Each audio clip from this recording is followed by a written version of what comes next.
আকুল সুরে ডাকলে নাকি তারি পাওয়া যায়।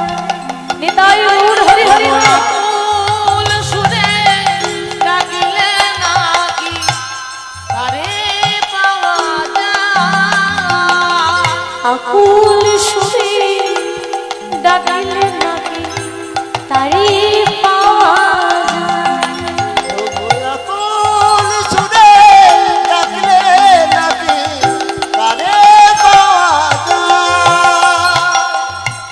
ভক্তি ভরে ডাকলে নাকি তারে পাওয়া যায়। ভক্তি ভরে ডাকলে নাকি তারে পাওয়া যায়।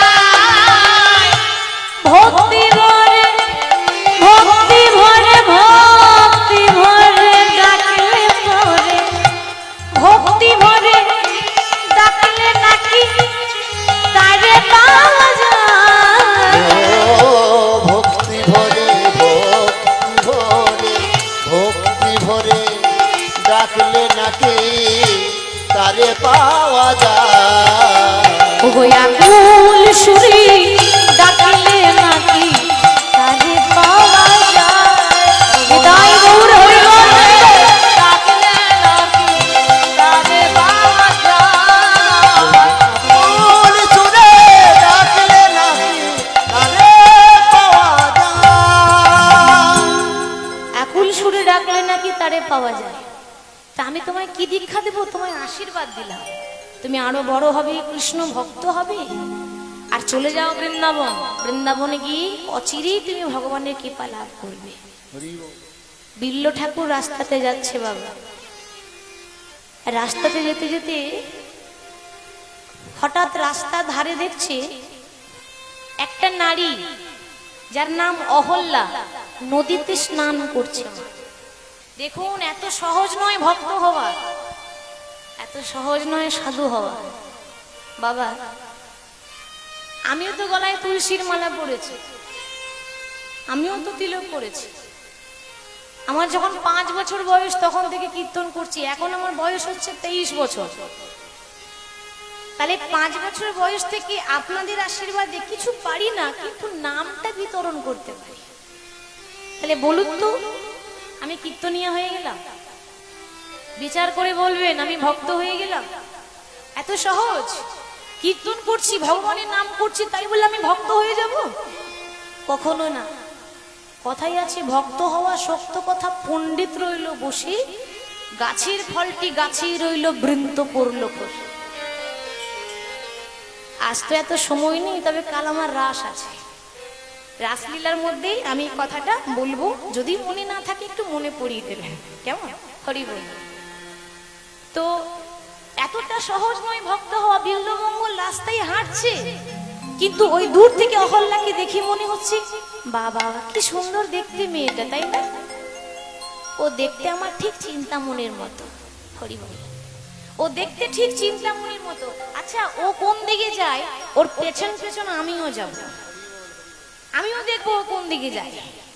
এই অহল্যা নামের নারী স্নান করে যেই না বাড়ি ফিরছে, আর তার পিছনে বিল্লমঙ্গল আস্তে আস্তে হাঁটছে। বাবা কেমন ভাবে? আজ ঠমকি ঠমকি চলে বিল্ল ঠাকুরিয়া, ঠমকি ঠমকি চলে বিল্ল ঠাকুর নাম। ঠমকি ঠমকি চলে বিল্ল ঠাকুর যায়। আজ ঠমকি ঠমকি চলে বিল্ল ঠাকুরিয়া, ঠমকি ঠমকি চলে বিল্ল ঠাকুরিয়া। আবার মনে ভাবে নারীর তরে কি করিব কাজ, মনে ভাবে নারীর তরে কি করিব কাজ। মনে ভাবে নারীর তরে কি করিব কাজ, ভাবে নারীর তরে কি করিব কাজ। আবার ভাবে মনে মনে, ভাবে মনে মনে, ভাবে মনে মনে, ভাবে মনে মনে ওই নারীর তরে কি করিব, ভাবে মনে মনে, নারীর তরে কি করিব ভাবে মনে মনে। ওই নারীর তরে কি করিব, ভাবে মনে নারীর তরে কি করিব, ভাবে মনে মনে। মনে ভাবে নারীর তরে কি করিব কাজ, আজ মনে ভাবে নারীর তরে কি করিব কাজ। ভাবছে ও যখন এত সুন্দর দেখতে,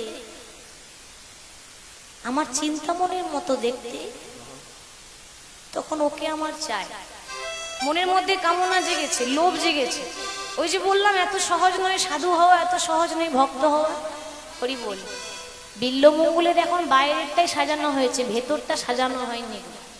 বাইরে সেজেছে খুব সুন্দর করে, ভক্তের মতো সাজ করেছে, ভেতরটা যে এখনো চিন্তামনির কথা ভাবে, সদাই চিন্তার কথা ভাবে। তো ওই অহল্যা নামে নারীটি যেই না নিজের ঘর স্নান করে ঘরে ফিরে গেল, আর তার পেছনে বিল্ল ঠাকুরও হাঁটতে হাঁটতে যাচ্ছে। সেই মেয়েটি নিজের ঘরে প্রবেশ করে গেল, আর তার স্বামী বণিক বড় ভক্ত বারান্দায় বসে আছে। তার স্বামী বিল্ল ঠাকুরকে দেখে বলছে, ঠাকুর কি আমার সৌভাগ্য, শুনেছি অনেক সৌভাগ্যের ফলে বৈষ্ণব আসিয়া মিলে, গৃহে হয় বৈষ্ণব সেবন। আজ আমার এত সৌভাগ্য যে আমার ঘরে বৈষ্ণবের চরণ ধুলো পড়েছে। বাবা, সবার ঘরে বৈষ্ণবের পায়ের ধুলো পড়ে না, জানেন? ভাগ্য ভালো হতে হবে। সৌভাগ্য যদি কারো থাকে, তার ঘরে বৈষ্ণবের পায়ের ধুলো পড়ে। তা আজ আমার এত সুন্দর সৌভাগ্য, আজ আমার আনন্দের সীমা নেই। হরি বল। ওগো তোমার ভুবনে ফুলের মেলা, আমি কাঁদি সাহারা। তোমার ভুবনে ওগো ফুলের মেলা, আমি কাঁদি সারা। যারা যারা বসে আছেন সবাই কিন্তু একটা করে প্রস্ফুটিত ফুল, কিন্তু গাছে অনেক ফুল ধরে, কিন্তু সব ফুল তো গোবিন্দ চরণের সেবায় লাগে না, লাগে না। কিছু কিছু ফুলে গাছ থেকে মাটিতে ঝরে পড়ে, মাটিতে ঝরে পড়ে, আবার কিছু কিছু ফুল গাছের মধ্যে শুকিয়ে যায়, শুকিয়ে যায়। কিছু কিছু ফুল মৃতদেহের গলায় মালা হয়ে জড়িয়ে যায়, মালা হয়ে জড়িয়ে যায়। সব লাল পাথর যেমন চুনি হতে পারে না, সব ফুল সেরকম ভক্ত ভগবানের মিলনের মালা হতে পারে না। রাধে রাধে। হরি হরি বল। আজ তোমারি ভুবনে ফুলের মেলা, আমি কাঁদে সারাই। ওগো তোমার ভুবনে ফুলের মেলা, আমি কাঁদি সারা। তোমার ভুবনে ফুলের মেলা, আমি কাঁদি সারাই। ওগো তোমার ভুবনে ফুলের মেলা, আমি কাঁদি সারা। ওগো ফুলের মতো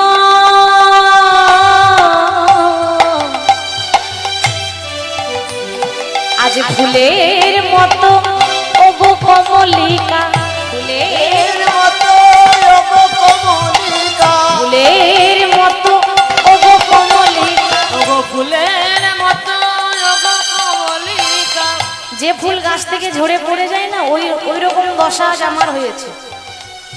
যে ফুলগুলো গাছ থেকে পড়ে যায়, গোবিন্দ সেবায় লাগে না, ওই রকম দশা আজ আমার হয়েছে। হরি বল। ওগো ফুলের মতো ওগো কমলিকা, ফুলের মতো ওগো কমলিকা, আজ আমি কত অসহায়। তোমার ভুবনে ফুলের মেলা, আমি কেঁদে সারা। ভুবনে ফুলের মেলা, আমি কেঁদে সারা। ওগো তোমার ভুবনে ফুলের মেলা, আমি কাঁদি সাহারায়। তোমার ভুবনে ফুলের মেলা, আমি কাঁদি সারায়। হরি বল। আজ আমার এত সৌভাগ্য যে আমার ঘরে বৈষ্ণব ব্রাহ্মণের আগমন হয়েছে, আসন পেতে দিয়েছে বাবা। আর যেই না আসন পেতে দিয়েছে না, ব্রাহ্মণকে বসিয়েছে, ব্রাহ্মণকে সেবা দিতে হয়। ব্রাহ্মণ এসেছে বাড়িতে, অহল্যার স্বামী বণিক ব্রাহ্মণকে সেবা দেওয়ার পর বলছে, ঠাকুর শুনেছি নাকি ব্রাহ্মণকে সেবা দেওয়ার পর দক্ষিণা দিতে হয়, দক্ষিণা না দিলে ঘরের অমঙ্গল। তা বলুন আপনি দক্ষিণাতে কি চান? আমি দক্ষিণাতে যা চাইবো তুমি দিতে পারবে তো? কেন পারবো না? আমার যদি সামর্থ্য থাকে আমি নিশ্চয়ই দেব। বলুন আপনাকে দক্ষিণায় কি দেব? না না না, পারবে না, পারবে না। আর ওই রকম করে আমি বিশ্বাস করব না, আমাকে 3 সত্য করতে হবে। 3 সত্য করে বলো, দেবে দেবে দেবে। ঠিক আছে, আমি 3 সত্য করলাম। আমার ঘরে যদি থাকি, যা চাইবেন আমার ঘরে যদি সেটা থাকে, আমিও আজকে আপনার সামনে দাঁড়িয়ে প্রতিজ্ঞা করলাম, কথা দিলাম আমি দেব দেব দেব। বেশ, দিতেই যদি কিছু চাও, সোনা দানা লাগবে না, টাকা পয়সা লাগবে না, গয়না লাগবে না, দামি দামি কাপড় চোপড় কিছু লাগবে না। কিছুক্ষণ আগে দেখলাম তোমার সুন্দরী স্ত্রী রয়েছে, রাধে রাধে। খুব সুন্দর দেখতে গো। ওকে দেখে আমি পাগল হয়ে গেছি, ওকে দেখে আমার চিন্তার কথা মনে পড়েছে।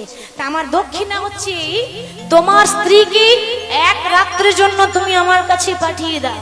না, এ কি বললেন? এই জগতে এত কিছু থাকতে, সোনা দানা গয়না এত কিছু থাকতে আমার কাছে আপনি আমার কাছে এটা চাইলেন? আমার প্রভু,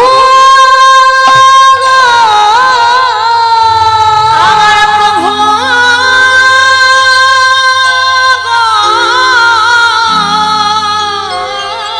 আমার প্রভু, প্রভু প্রভু গো,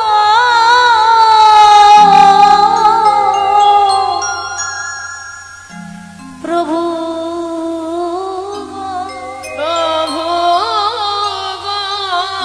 প্রভু গো, প্রভু গো, প্রভু